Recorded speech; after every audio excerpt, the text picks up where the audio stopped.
இயேசு உங்களை நேசிக்கிறார். பிரியமானவர்களே, இந்த நாளில் ஆண்டவர் நம்மளோடு பேசும்படியாய் வேதத்திலிருந்து ஒரு 3 வசனங்களை கூட வாசித்து ஆண்டவர் நமக்கு கற்றுக் கொடுக்கக்கூடிய, நம் வாழ்க்கையில அபியாசப்படுத்தக்கூடிய காரியங்களை ஆண்டவர் நம்மளோடு இடைவிடுவாராக. அது கொலோசையர் புஸ்தகம் 4வது அதிகாரம் 16, 17, 18 வசனங்கள் இப்படியாக சொல்லுகிறது.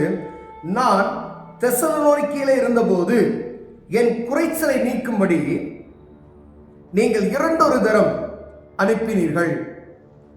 உபகாரத்தை நான் நாடாமல் உங்கள் கணக்குக்கு பலன் பெருகும்படியே நாடுகிறேன். எல்லாம் எனக்கு கிடைத்தது, பரிபூரணம் உண்டாயிருக்கிறது. உங்களால் அனுப்பப்பட்டவைகளை சுகந்த வாசனையும் தேவனுக்கு பிரியமான உகந்த பலியுமாக எப்பாப்ராத்துவினின் கையில் வர பற்றிக் கொண்டபடியால் நான் திருப்தி அடைந்திருக்கிறேன். என் தேவன் தம்முடைய ஐஸ்வர்யத்தின்படி உங்கள் குறைவை எல்லாம் கிறிஸ்து இயேசுவுக்குள் மகிமையிலே நிறைவாக்குவார். பிரியமானவர்களே, எது ஆசீர்வாதம்? ஆண்டவர் இங்கு அப்போஸ்தலனாகிய பவுல் வழியாக எழுதி வைத்திருக்கிற ஒரு காரியத்தை பாருங்க. எது ஆசீர்வாதம் ஒரு மனிதனுக்கு? என் தேவன் தம்முடைய ஐஸ்வர்யத்தின்படி உங்கள் குறைவுகளை எல்லாம் கிறிஸ்து இயேசுவுக்குள் மகிமையிலே நிறைவாக்குவார். கர்த்தருடைய ஆசீர்வாதமே ஐஸ்வர்யத்தை தரும், அது வேதனையை கூட்டாது என்று வேதம் சொல்லுகிறது. பிரியமானவர்களே, அப்ப உலகப்புறமான ஆசீர்வாதம் வரும், ஆண்டவர் கொடுக்கிற ஒரு ஆசீர்வாதம் உண்டு. இது வேதனையை கூட்டாது, இது உங்களை திருப்தி அடைய செய்யும்.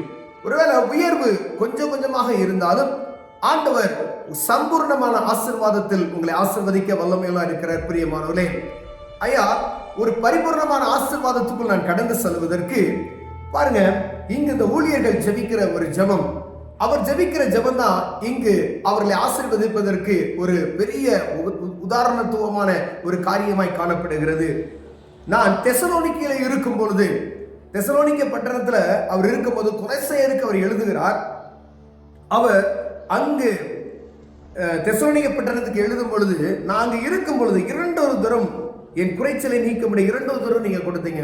2 தரம் 2-3 தடவை நீங்க கொடுத்திருப்பீங்க.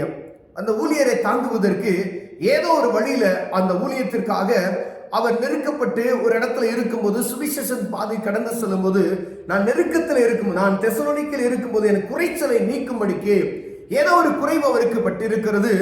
அதை நீக்கும்படிக்கு 2 தரம் நீங்கள் என்ன செஞ்சீங்க? அனுப்பினீர்கள். உபகாரத்தை நான் நாடாமல், உங்ககிட்ட இருந்த உபகாரத்தை நான் நாடாமல் உங்கள் கணக்குக்கு பலன் பெருகும்படி நீங்கள் உதவி செய்த. யாருக்கு உதவி செய்தீர்கள்? பவுலுக்கு உதவி செய்தீர்கள்? அப்படியல்ல, ஆண்டவருடைய நாம மகிமைப்படுவதற்காய், அவரை கொண்டு அங்கு அறிவிக்கப்பட்ட சுவிசேஷத்தினுடைய மேன்மைக்காய், நீங்கள் பண்ணின உபகாரத்தின் மேன்மைக்காய் அவர் சொல்லுகிறார் பாருங்க, உங்கள் கணக்குக்கு பலன் பெருகும்படி நாடுகிறேன். எல்லாம் எனக்கு கிடைத்தது சொல்றாரு. நான் குறைச்சலா இருந்தேன், நீங்க 2 தடவை எனக்கு அனுப்புனீங்க ஐயா, அது நிமித்தம் எல்லாம் எனக்கு கிடைத்தது, பரிபூர்ணம் உண்டாயிருக்கிறது, மனரம்யமாய் இருக்கிறது. உங்களால் அனுப்பப்பட்டவர்களை சுகந்த வாசனையும் தேவனுக்கு பிரியமான உகந்த பலியுமாக எப்பாப்ராத்துவின் கையில் நான் பெற்றுக் கொண்டேன். சுகந்த வாசனையும்.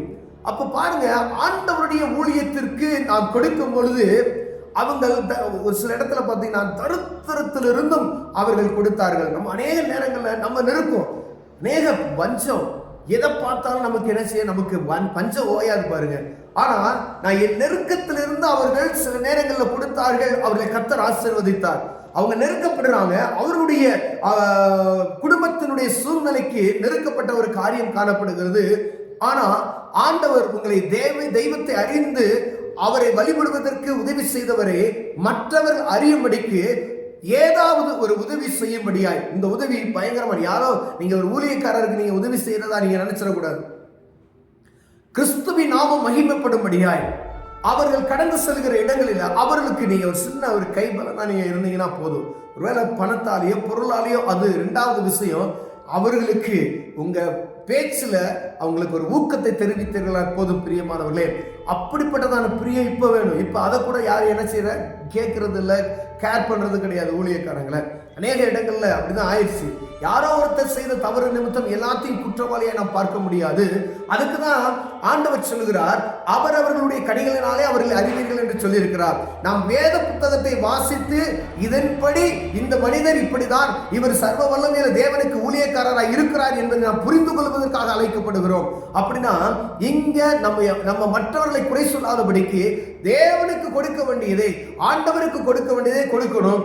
இங்கு சுவிசேஷ ஊழியத்துக்காய் அவர்கள் அர்ப்பணம் செய்து அவர்களால் இயன்றதை கொடுக்கலாம். 2 ஒரு தடவை எப்பயோ கொடுத்திருக்காங்க, அது எழுதப்பட்டு இருக்கிறது. பிரியமானவர்களே, நீங்க கொடுத்த ஒரு நேரம் கொடுத்த சுவிசேஷத்தினுடைய படிக்காய் அது உங்கள் பேரில் தேவ பொக்கிஷ சாலையில அங்கு பரலோக ராஜ்யத்துல உங்களுக்காக சேர்க்கப்பட்டு இருக்கிறதை மறந்து போய்விடார்கள். அப்பொழுது ஜெபிக்கிற ஜெபம் தான் இந்த ஜெபம். பிரியமானவர்களே, நீங்க 2 தடவை ஒரு தடவை கொடுத்தீங்க. அந்த ஊழியக்கார் ஆண்டவர் தேவ சமூகத்தில் அமர்ந்து ஜெபிக்கும் பொழுது அவர் ஜெபிக்கிற ஜெபத்தை தான் இங்க எழுதப்பட்டு இருக்கிறது. உங்கள் குறைவையெல்லாம் நிறைவாக்கும்படி, அப்ப ஆண்டவருடைய ஐஸ்வர்யம் உங்களுக்கு வரும்படியாய் அவர் அருமையான ஒரு ஜெபத்தை ஏறெடுக்கிறதை பார்க்கணும். தேவனுக்கு பிரியமான உந்த பலியுமாய் பாருங்க, இந்த நோவா பேழையை விட்டு இறங்குனதுமே பலி செலுத்தினார். அப்படியே நுகர்ந்த வாசனை ஆண்டவர் ஏற்றுக்கொண்டார். அப்படி எப்படி இருக்கு பாருங்க, அவர் சொல்றாரு பாருங்க, இது ஆண்டவருடைய காரியத்துக்காய் நுகர்ந்த வாசனையாய். எவ்வளவு ஒரு அருமையான ஒரு காரியம் பாருங்க. நீங்க கொடுக்குற ஒரு 50 ரூபாய் நீங்க கொடுக்குறீங்க அப்படின்னு வச்சுக்கோங்களேன், ஒரு உதாரணத்துக்கு. ஆனா அத ஆண்டவருடைய காரியத்துக்காய் பயன்படும் பொழுது ஆண்டவர் அப்படி உகந்த வாசனையாய் ஏற்றுக்கொள்ளப்படுகிறது. பிரியமானவரே, உகந்தவர் எப்போது கையில் வரப்பட்டுக் கொண்டபடியே நான் திருப்தி அடைந்திருக்கிறேன். பாருங்க, ஒரு சின்ன காரியம் தான், அது நிமித்தம் அவர்கள் திருப்தி அடைகிறார்கள். எத்தனை பேர் வீணான செலவுகள் நம்ம செலவு பண்ண தெரியுமா? ஆனா ஆண்டவருக்கு செய்யணும், ஊழியத்திற்கு தேவைகளை சந்திக்கணும், இப்படிப்பட்டதான காரியம் கொஞ்சம் கூட நமக்கு என்ன கிடையாது. வீண் செலவுகள் எவ்வளவோ பண்ணுகிறோம். ஆனா ஆண்டவர் உங்களுக்கு கொடுத்த ஐஸ்வர்யத்தின் மேன்மையை நீங்கள் உணர்ந்து செயல்படும்படி ஆண்டவர் உங்களோடு பேசுகிறார். உங்கள்கிட்ட எவ்வளவு செலவு வேணாலும் இருக்கலாம், எதற்காக பயன்படுத்தப்படுகிறீர்கள், எப்படி பயன்படுத்த ஆண்டவருக்கு கணக்கு கொடுக்கணும். பிரியமானவர்களே, அப்பொழுது அவர்கள் ஜெபிக்கிற ஜெபம், ஊழியர்கள் உங்களுக்காய் ஜெபிக்கப்படுகிற ஜெபம், என் தேவன் தம்முடைய ஐஸ்வர்யத்தின்படி உங்கள் குறைவுகளை எல்லாம் கிறிஸ்து இயேசுவுக்குள் மகிமையிலே நிறைவாக்குவார் என்று எழுதப்பட்டு இருக்கிறது.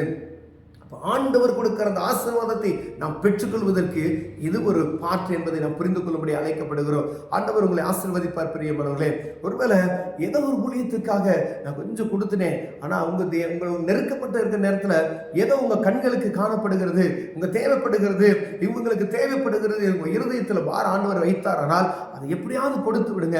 2 பைசா போட்ட ஒரு விதவை தாயை நம்ம வேத புத்தகத்துல பார்க்கிறோம். ஆனா ஆண்டவர் பார்க்கிறார் பாருங்களேன், அந்த 2 பைசா அவங்க கொடுத்த அந்த தாய் தான் இங்க பெரிய செல்வந்தர்கள். எல்லாமே கோல்டு போட்டாங்க, கட்டுக்கட்டா பணம் போட்டாங்க, அதெல்லாம் அவர் பார்க்கிறாரு. ஆனா தன் வறுமையில் ஜீவனுக்குள்ளதை எடுத்து அவள் போட்டுவிட்டாள் என்கிற அந்த காரியம் எழுதப்பட்டு இருக்கிறதை மறந்து விடால். பரலோக புத்தகத்தில் எழுதப்பட்டு இருக்கிறது. பிரியமானவர்களே, அந்த வறுமையில் தேவ சுமத்துக்காக கொடுத்தால் என்பதை ஆண்டவரை எழுதி வைத்திருக்கிறார். அப்படியானால் நாம் என்ன செய்திருக்கிறோம் என்பதை ஒவ்வொரு நாளும் சிந்தித்து பார்க்கணும். எதுக்கு செலவு பண்றோம்? வீண் செலவு பண்றோமா? ஆண்டவருக்கு எதை செலவு பண்ணணும்? குடும்பத்துக்கு எதை? குடும்பத்துக்கு செலவு பண்ணணும், குடும்பத்துக்கு செலவு பண்ணணும். ஆண்டவர் உங்களுக்கு காண்பித்தார்.